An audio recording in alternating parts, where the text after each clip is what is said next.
A few years ago, I was single and living alone in a quiet suburban neighborhood.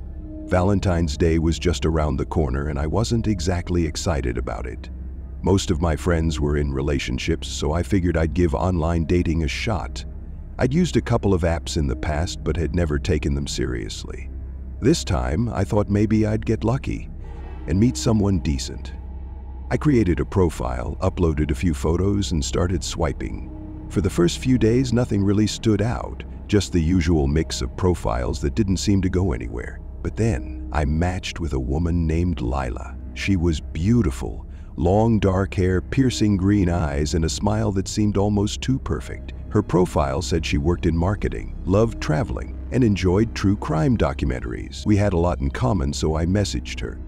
The conversation flowed naturally. Lila was witty, smart, and seemed genuinely interested in getting to know me. She asked me about my hobbies, my family, even small details about my daily life. It felt refreshing to talk to someone who seemed so engaged. After a couple of days of texting, she suggested we meet in person. I was nervous, but excited. We agreed to meet at a small, quiet Italian restaurant in town on Valentine's Day. That's when things started to get strange. The night before our date, I received a text from an unknown number. It said, "Are you sure you can trust her?" At first I thought it was just a prank, maybe one of my friends messing with me. I ignored it and went about my night, but the next morning I got another text from the same number. "She's not who you think she is." This time it freaked me out. I replied, asking who it was, but I didn't get an answer. The number wasn't saved in my phone, and a reverse lookup didn't give me any useful information. I considered canceling the date, but I told myself I was just being paranoid. I'd already told Lila I'd meet her, and I didn't want to back out last minute. That afternoon, as I was leaving work, I noticed a black car parked across the street. At first, I didn't think much of it, but as I started driving home, I realized the same car was following me. I took a few random turns to see if it was just a coincidence, but the car stayed behind me the entire time. My heart started racing. I pulled into a gas station, hoping whoever it was would drive past, but they didn't. The car pulled into the lot and parked at the far end. I didn't get out. I just sat there, watching them in my rearview mirror. After a few minutes, they finally drove off. When I got home, I double-checked that my doors and windows were locked. I couldn't shake the feeling that something wasn't right. Valentine's Day arrived and I was still feeling uneasy, but I convinced myself to go on the date. The restaurant was small and cozy with dim lighting and candles on every table. Lila was already there when I arrived. She looked exactly like her photos, almost too perfect. She smiled and waved me over. At first, everything seemed fine.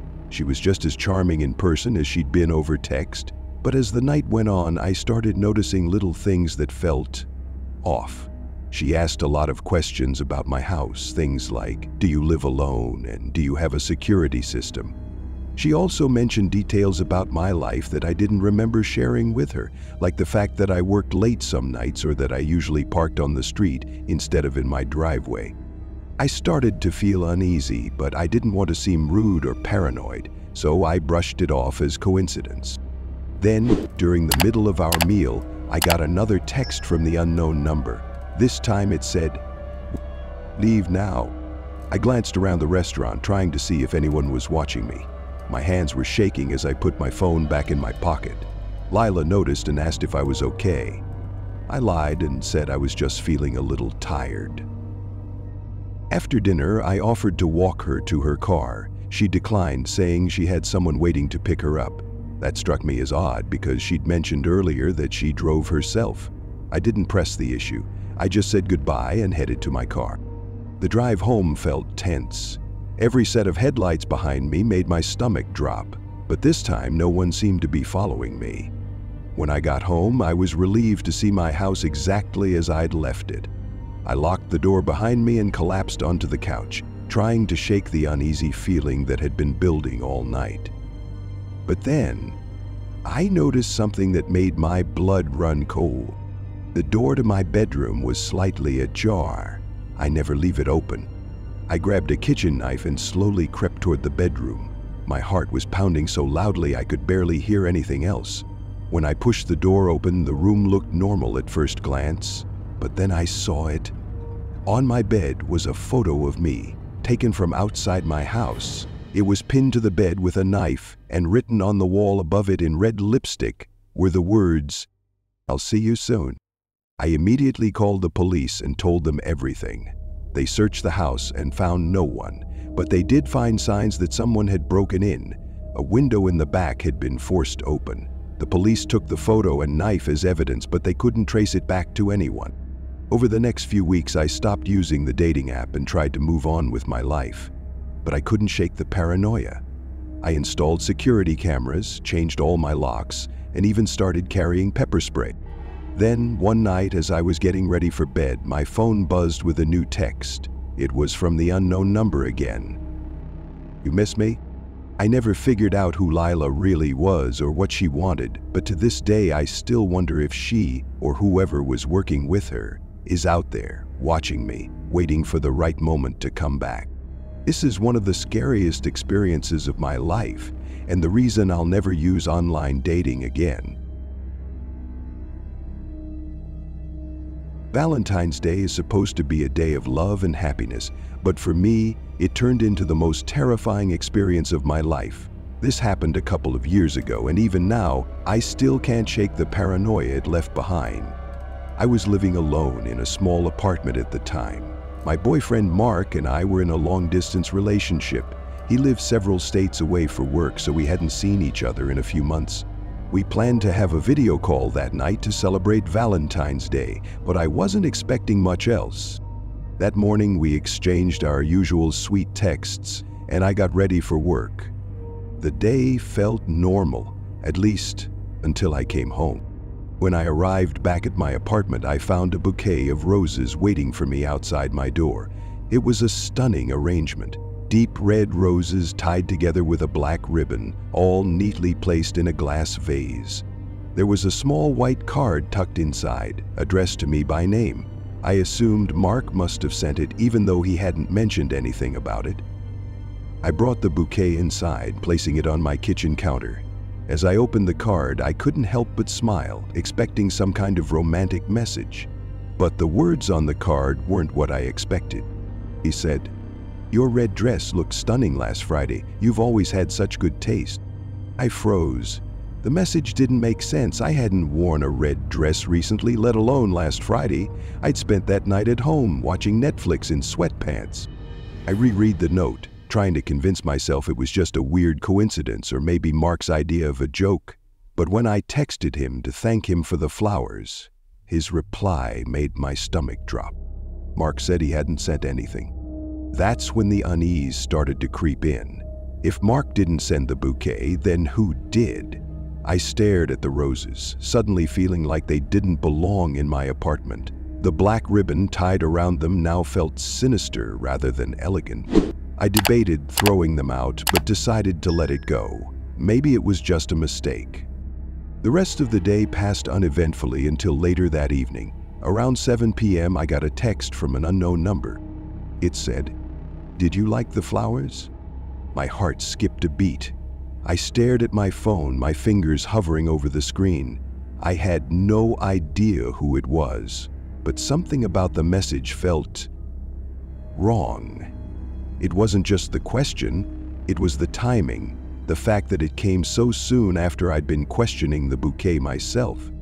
I replied asking who it was. The response came almost immediately. "You'll find out soon enough." At this point, I was officially creeped out. I tried to ignore it and distract myself by watching TV, but I couldn't focus. Every sound in my apartment made me jump, and I started feeling like someone was watching me. I checked all the locks on my doors and windows, even though I hadn't opened any of them all day. As I walked past my living room window, I noticed something that made my skin crawl. Across the street, partially obscured by a tree, was a figure standing in the shadows. They weren't moving, just standing there, facing my building. I closed the blinds quickly, my hands trembling. I tried to rationalize it. Maybe it was just someone waiting for a ride or taking a walk. But deep down, I knew it wasn't that simple. The text didn't stop. A little after 9 p.m., I got another message. "You look so beautiful when you're home alone." I felt like I was going to throw up. Whoever this was, they knew I was alone and they had been watching me. I called Mark, trying to stay calm as I explained what was happening. He told me to call the police, but I wasn't sure what I would even tell them. I didn't have proof that someone was outside, and the texts could have been a prank. Still, the paranoia was eating at me. I decided to double-check everything in my apartment again, just to make sure I was safe. That's when I noticed something strange. One that usually sat on my nightstand was now lying face down on the floor. At first I thought maybe I'd knocked it over earlier without realizing it, but then I noticed something else. The window in my bedroom, which I always kept locked, was slightly open. I panicked, grabbing a kitchen knife before locking myself in the bathroom. I called the police and told them someone had broken into my apartment. They arrived about 15 minutes later and searched the place, but whoever had been there was already gone. The officers found signs that someone had forced the bedroom window open. They also found something else, a small camera taped to the underside of my dresser. The realization hit me like a truck. Someone had been in my apartment, watching me for who knows how long. The police took the camera and the note from the bouquet as evidence. I stayed with a friend that night because there was no way I was sleeping in that apartment. The next day, I called the flower shop where the bouquet had come from. I wanted to know who had sent it, hoping it would give me some kind of closure. The shopkeeper was helpful at first, but when I described the arrangement, the red roses with the black ribbon, she went quiet. She told me the man who had ordered the bouquet had come into the shop in person. She remembered him because he was insistent about including a black rose, which wasn't something they usually kept in stock. She described him as tall, thin, and wearing a dark hoodie that obscured most of his face. He'd paid in cash and didn't leave a name. That night, I went back to my apartment to pack up some of my belongings. I had already decided to stay somewhere else for a while. As I was gathering my things, my phone buzzed with another text. It said, "Why are you leaving? We were just getting started." I froze, my blood turning cold. I didn't respond. Instead, I called the police again, but by the time they arrived, whoever was watching me was long gone. In the end, I moved out of that apartment and into a new place across town. The police never found the man who had been stalking me, and I never received another text from that number. But the fear hasn't gone away. Even now, years later, I still check my locks obsessively and feel my heart race whenever I hear an unexpected noise. And every Valentine's Day, I can't help but think about that bouquet of roses, the black ribbon, and the man who sent them. Whoever he was, he wanted me to know that I was never truly alone, and that's the kind of fear that never leaves you. Valentine's Day was supposed to be a romantic getaway for Lila and Ethan. They'd been together for 4 years, and with both of their jobs keeping them busy, they thought a weekend away from everything would be the perfect way to reconnect. They rented a secluded cabin in the woods about 3 hours away from their city. It was advertised as the Lover's Lodge, a cozy, rustic spot surrounded by nothing but forest and snow. The pictures online showed a small fireplace, a big wooden deck overlooking a frozen lake, and a sense of peace that only true isolation could provide. For Lila and Ethan, it seemed ideal. They arrived in the late afternoon on Valentine's Day. The drive up had been uneventful, though the last stretch of road leading to the cabin was unpaved and covered in snow. It was clear how far they were from civilization. No streetlights, no houses, just endless trees. When they finally pulled up to the cabin, they were greeted by the lodge owner, an older man named Carl who had been waiting outside. Carl was friendly enough, though a little odd. He helped them unload their bags and showed them around the property, pointing out the essentials: the fireplace, the generator in case the power went out, and the emergency landline. Before leaving, Carl gave them a warning. "There's no cell service out here, and the landline only connects to my place down the road," he said. "If you need anything, just call me, but don't wander too far into the woods. It's easy to get turned around out there." Ethan laughed it off, saying they'd be fine, but Lila felt a small pang of unease. There was something about Carl's tone that made her wonder if he was leaving something unsaid. Still, they were here to relax, so she pushed the thought aside. The first night was perfect, at least at first. After dinner, Lila and Ethan curled up by the fire, sipping wine and talking about their future. The flickering flames and the silence of the woods made the moment feel almost surreal. It was exactly what they'd wanted.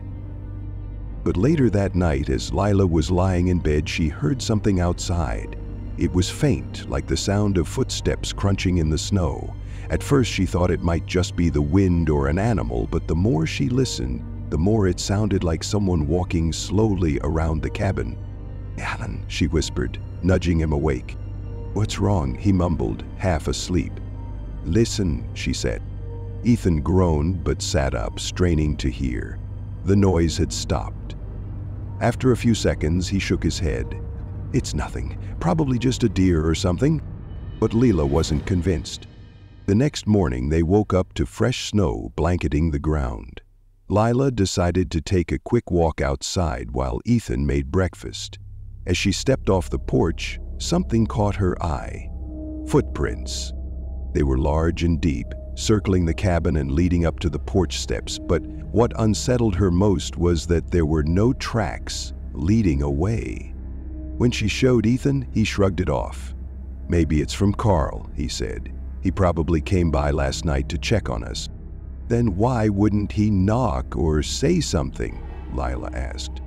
Ethan didn't have an answer for that, but he brushed it off, insisting it wasn't worth worrying about. Later that evening, the unease returned. As they sat down for dinner, Lila noticed a piece of paper tucked under the front door. She picked it up, her heart racing as she unfolded it. The note said, "You're not alone." Lila showed it to Ethan, who frowned but tried to stay calm. "It's probably just some dumb prank," he said. "Maybe some teenagers are messing around." But Lila couldn't shake the feeling that someone was watching them. She insisted they call Carl, but the landline didn't work. It was completely dead. By now, the atmosphere in the cabin had shifted. Every creak of the wood, every gust of wind outside felt menacing. Lila couldn't relax, and Ethan was starting to get irritated by her paranoia. But then, the notes kept coming. The next morning, they found another piece of paper wedged in the doorframe. This one read, "Why did you come here?" Ethan started to get angry, pacing around the cabin and muttering about how ridiculous this all was. But Lila's fear only deepened. She started noticing subtle things, small items that seemed to go missing, like her scarf and Ethan's jacket.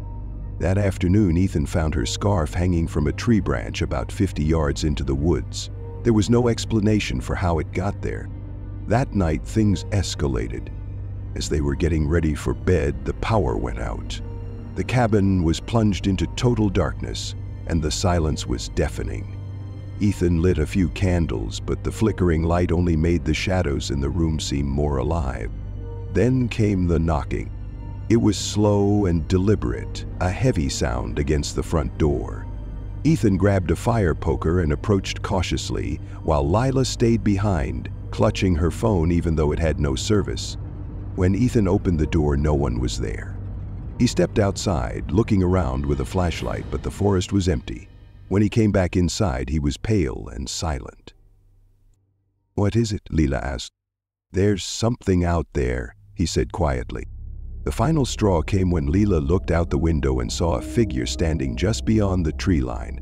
It was tall and motionless, wearing what looked like a white mask. Lila screamed, pulling Ethan to the window, but by the time he looked, the figure was gone. "We need to leave," Lila said, her voice shaking.